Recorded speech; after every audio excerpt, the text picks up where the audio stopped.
خلقت الجن والإنس إلا ليعبدون ما أريد منهم من رزق وما أريد أن يطعمون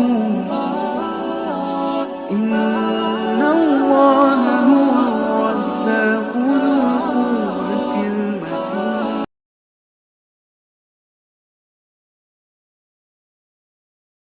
ما شاء الله لا حول ولا قوة إلا بالله العلي العظيم. حسبنا الله ونعم الوكيل نعم المولى ونعم النصير. الحمد لله وكفى سمع الله لمن دعا ليس وراء الله المنتهى ومن اعتصم بالله نجا. والصلاة والسلام على عباده الذين اصطفى محمد وآله الطيبين الطاهرين مصابيح الدجى. ورحمة الله وبركاته على من اتبع الهدى. رب اشرح لي صدري ويسر لي أمري واحلل عقدة من لساني يفقهوا قولي. رب يسر ولا تعسر وتمم بالخير آمين يا رب العالمين. عزیزان، احکام کے اندر معاملات اور ان کے بعد شراکت اور پھر یہ مباحث تمام کرنے کے بعد صلح کی بحث میں ہم داخل ہو چکے ہیں. پچھلی بار ہم نے بتایا تھا کہ صلح کے معنی کیا ہے، صلح کی تعریف کیا ہے.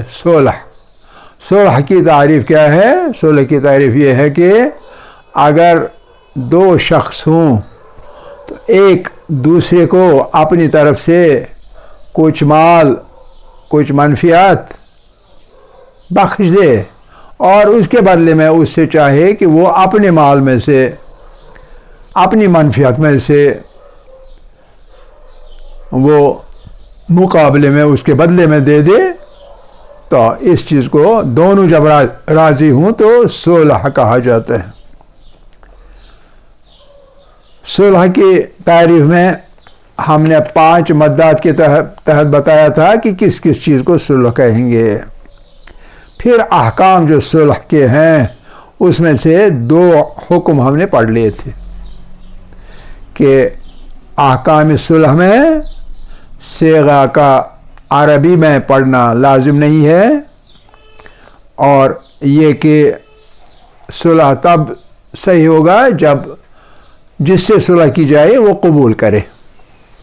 آج اس کے تیسری شرط پر، تیسرے حکم پر آتے ہیں. احکام میں سے تیسرا حکم صلح کے احکام صلح.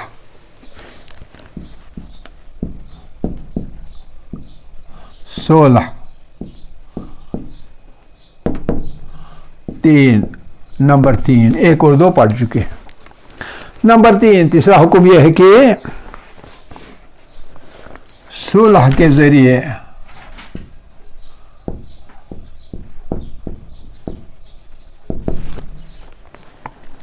لی گئی چیز، صلح کے ذریعے میں نے آپ سے کوئی چیز لے لی، آپ نے مجھ سے کوئی چیز لے لی، تو اس چیز میں اگر کوئی عیب ہو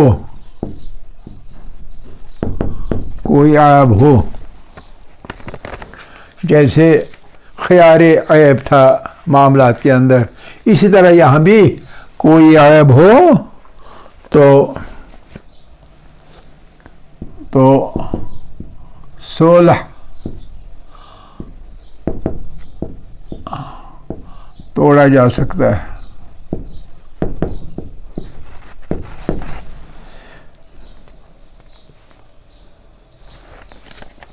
البتہ لیکن ایک چیز ہے کہ البتہ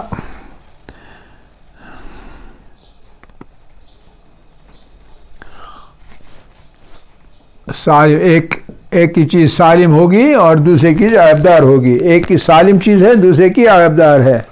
البتہ سالم اور عیبدار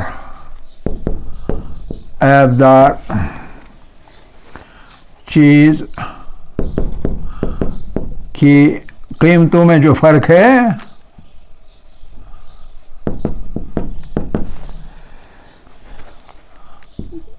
قیمتوں کے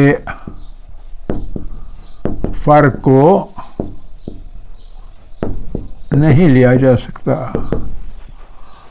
جس میں فرق ہو اسے نہیں لیا جا سکتا.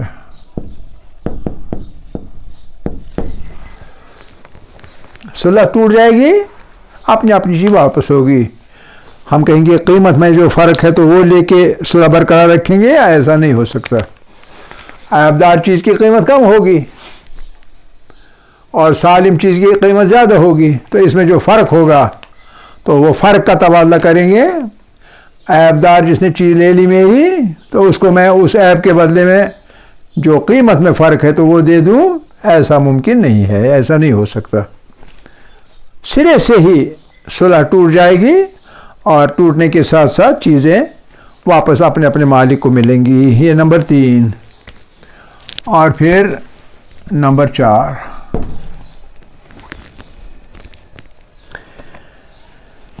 ایک ہی جنس کی دو چیزیں ہیں. ایک ہی جنس کی دو وزنوں کی چیزوں میں جنس ایک ہی ہے لیکن وزن الگ الگ ہے.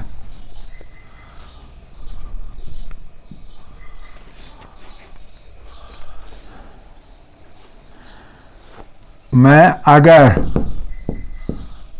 ایک دوسرے کے ساتھ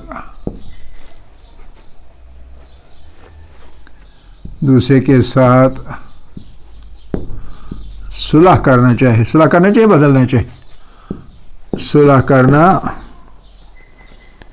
چاہے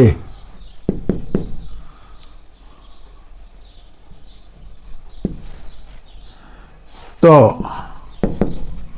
ایسا تبھی صحیح ہے، جنس ایک ہی ہے نا، اس وجہ سے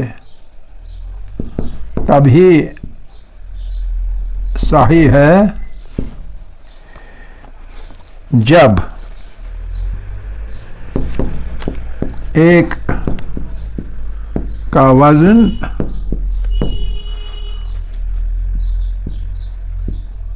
دوسرے سے زیادہ یا کم، زیادہ نہ ہو. وزن برابر ہونا چاہیے. یہاں دو وزن ہیں لیکن ان کو برابر کرنا پڑے گا، وزن یکساں ہو. لیکن اگر وزن معلوم نہ ہو،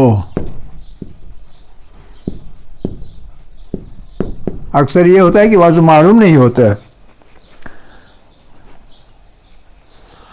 تو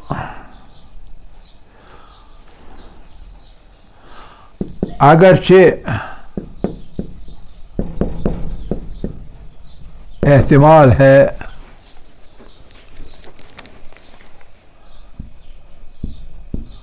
کہ ایک کا وزن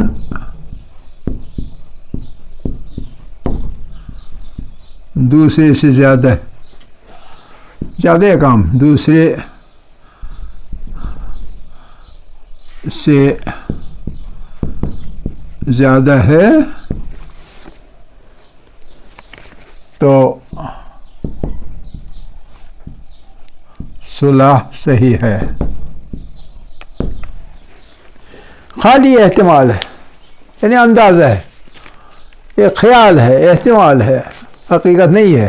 احتمال ہے کہ ایک کا وزن زیادہ ہے، کیونکہ وزن معلوم نہ ہونے کی وجہ سے ان کو برابر یکساں تصور کیا جائے گا. اس لیے جو صلح ہے وہ صحیح ہے، ورنہ صحیح نہیں ہوتا. اب جو صلح کرنے والے ہیں ان کو ہم نام دیتے ہیں، ایسے رکھیں، صلح کار، صلح کرنے والے، صلح کاروں کے شرائط۔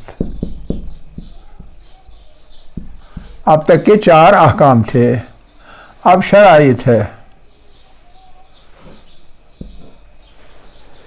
شرائط میں 5 چیزیں، شرط، یہ چیزیں شرط ہیں، یعنی شرط ٹوٹ جائے گی صلح بھی ٹوٹ جائے گی۔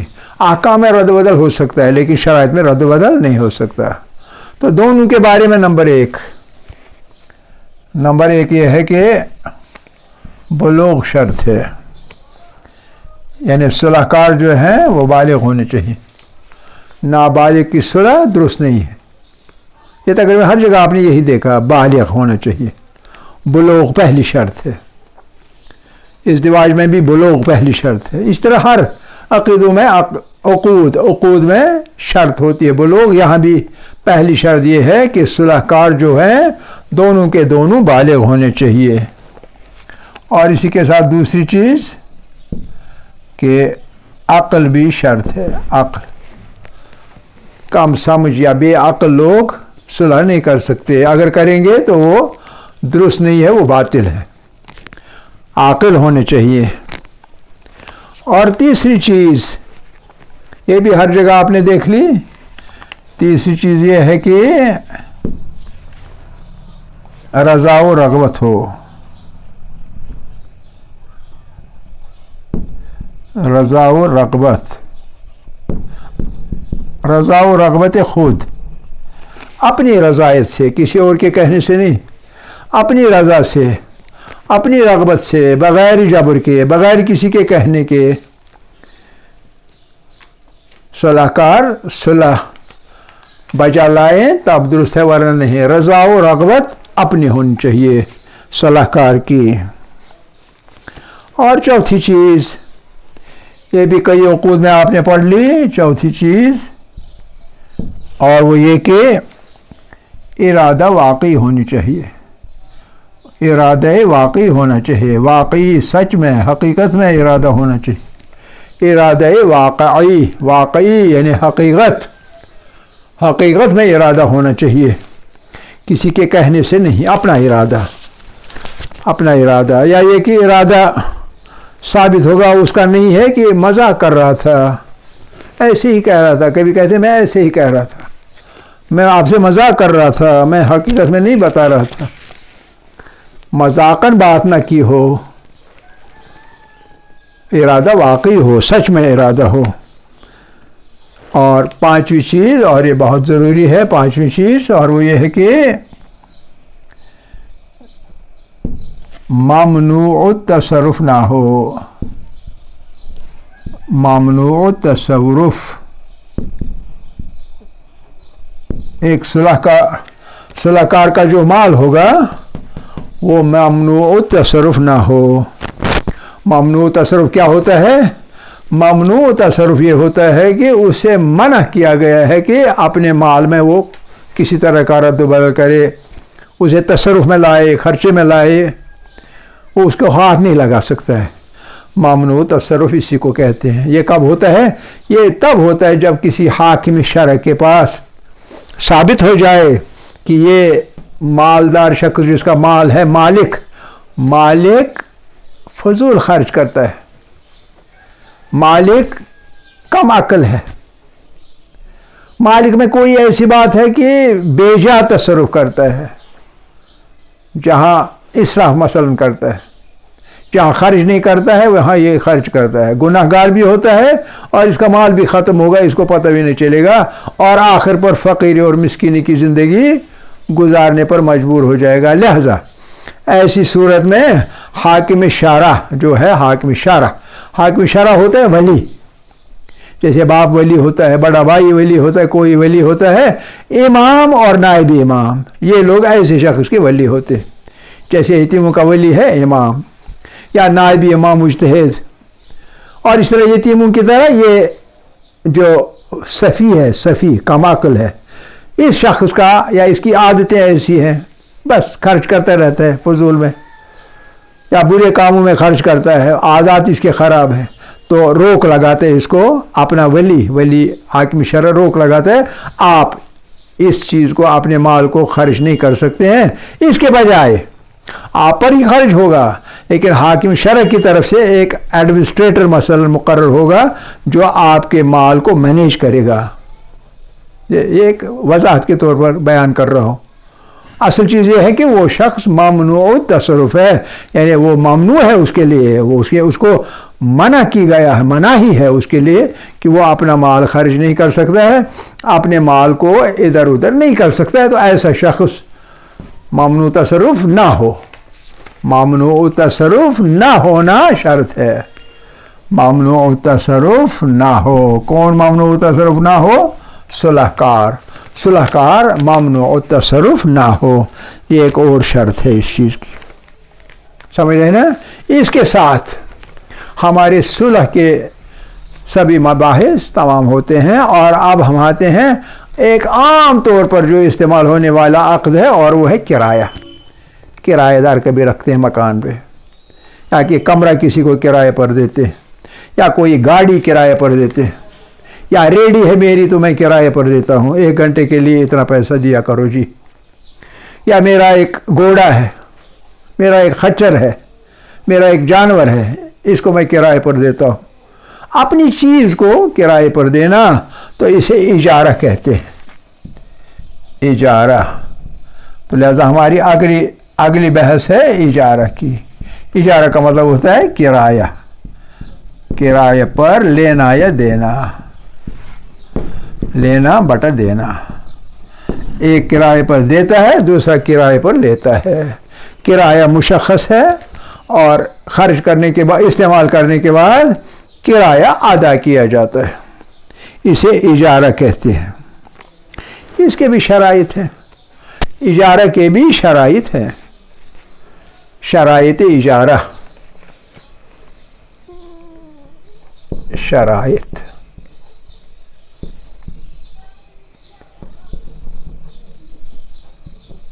شرائط اجارہ، یہاں بھی اسی طرح شرط پہلی بلوغ ہے،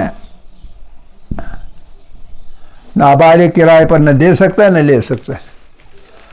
آپ کی بائسکل ہو، آپ کرائے پر دے رہے ہیں، تو کبھی آپ کو نابالغ لڑکا آتا ہے، کہتا ہے مجھے کرائے پر اپنی سائیکل دے دو، 1 گھنٹے کا کیا ہے میں دیتا ہوں، آپ نے شرعاً درست نہیں ہے، آپ تب بھی دیں گے اور تب بھی کرایہ لیں گے، اور کرایہ آپ سے سائیکل بھی لے گا، کام ہو جائے گا، لیکن درست نہیں ہے۔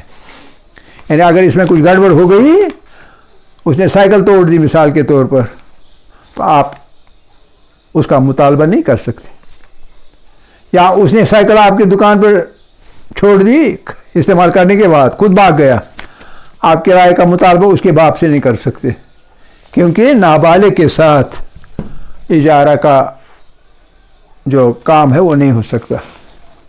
اسی طرح دونوں، مگر کرائے دینے والا اور کرائے پر لینے والا۔ دوسرا اسی طرح عاقل ہو، نمبر 2 عاقل ہو، عاقل یا عقل۔ عقل بھی ایک شرط ہے، جیسے ہر جگہ ہے، یہاں بھی عقل ایک شرط۔ اور تیسری چیز، اپنے ارادہ و اختیار سے، جس کو ہم نے کہا برضا و رغبت خود، اپنے ارادہ اور اختیار سے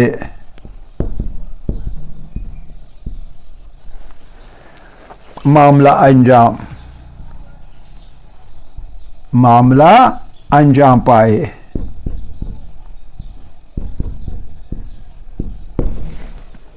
کرائے کا معاملہ جو ہے انجام پائے گا جب عاقل ہوں دونوں، عقل یہ ارادہ اور اختیار سے، اپنا ارادہ اپنا اختیار سے۔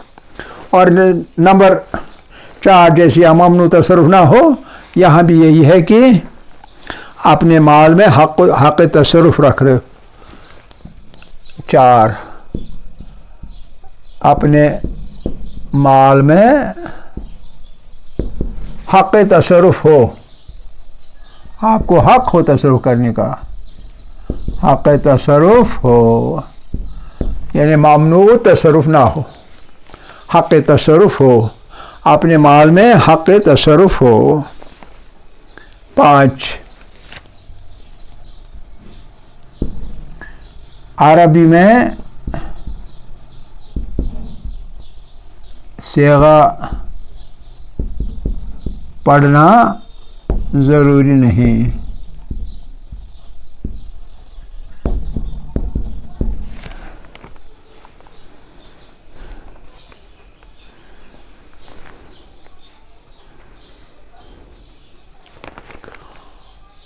ٹھیک ہے، 6 یہاں لاتے ہیں۔ 6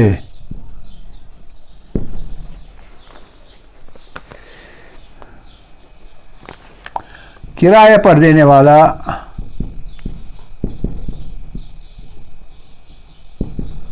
دینے بٹا لینے والا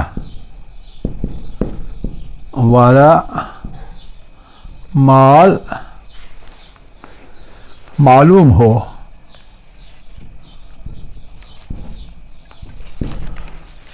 کرائے پر جو مال لینا ہے یا دینا ہے وہ معلوم ہونا چاہیے۔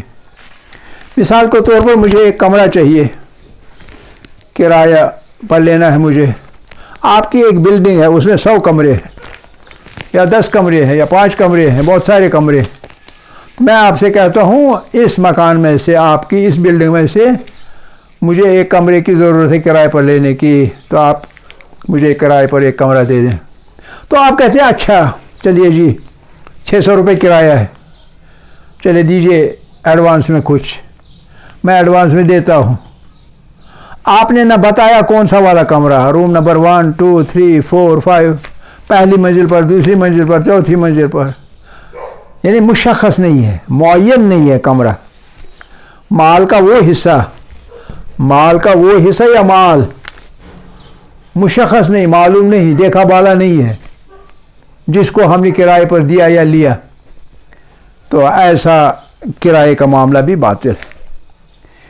یہ دیکھا ہوا معلوم ہونا چاہیے کمرہ نمبر 5 ہے جی، جیسے ہوٹل پہ جاتے ہیں تو آپ کرائے پر لیتے ہیں ہوٹل کا کمرہ، تو آپ کو کبھی کمرہ دکھاتے بھی ہیں یا کہتے ہیں کمرہ نمبر 5 ہے جی، جاؤ فلاں منزل پر کمرہ نمبر 5 ہے، یہ لو چابی اور جاؤ۔ آپ جا کے وہ لیتے ہیں کمرے کا نمبر، اس کی چابی، یہ ہے نشان کہ معلوم ہے۔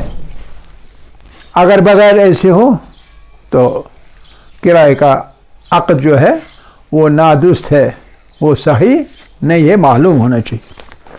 پھر نمبر 7، اس کے بعد نمبر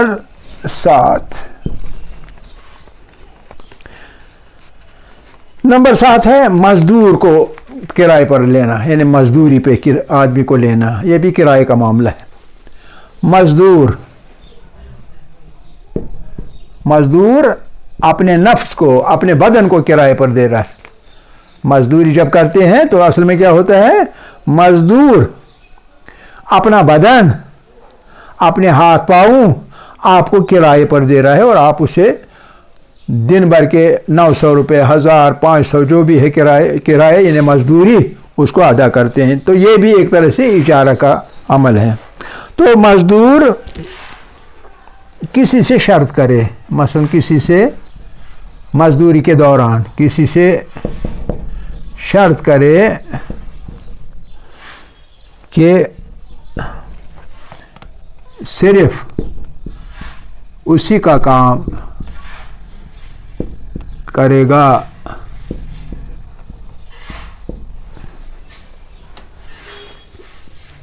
شرط ہے کہ میں صرف آپ کا کام کروں گا۔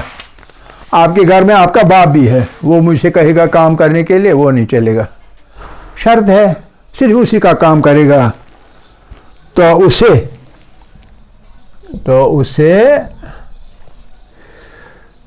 دوسرے کا مزدور نہیں بنایا جا سکتا۔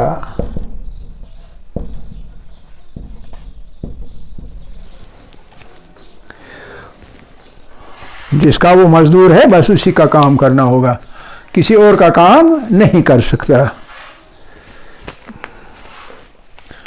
الحمدللہ اول و آخر و ظاہر و باطن۔